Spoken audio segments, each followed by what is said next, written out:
ஆச்சி பாயாசம் mix வழங்கும் மணிச் செய்திகள். இணைந்து வழங்குபவர்கள் அரசன் சூ.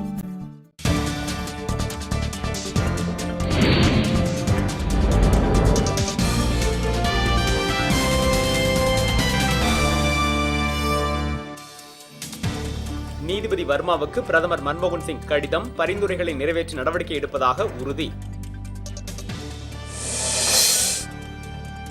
அரசு பணியாளர் தொகுதி 2 தேர்வு முடிவுகள் நாளை மறுநாள் வெளியிடப்படும் என தேர்வாணையம் தகவல். தடை நீக்கப்பட்ட பிறகும் விஸ்வரூபம் படத்தை வெளியிட அனுமதி மறுப்பு. ஈரோடு நாகையில் பாதியிலேயே நிறுத்தம். மதசார்பற்ற நிலை இல்லாவிட்டால் தமிழகத்தை விட்டு வெளியேற தயார் என நடிகர் கமலஹாசன் விளக்கம்.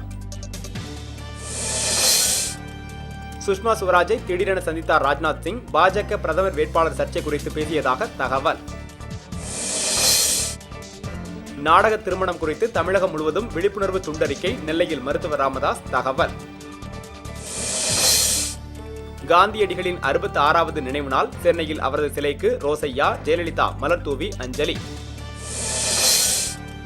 புதுச்சேரியில் ஆழி பேரலையால் பாதிக்கப்பட்ட மீனவர்களுக்கு வீடுகள் கட்டித் தரப்படாததை கண்டித்து ஆர்ப்பாட்டம். அலைக்கற்றை ஊழல், பிரதமர் மீது வழக்கு பதிவு செய்ய கோரும் மனுவை விசாரிக்க டெல்லி நீதிமன்றம் மறுப்பு. கலிபோர்னியாவில் உள்ள சீக்கியர் வழிபாட்டு தலத்தில் பணம் கொள்ளை, ஆயுதமேந்திய மர்ம நபர்கள் துணிகரம்.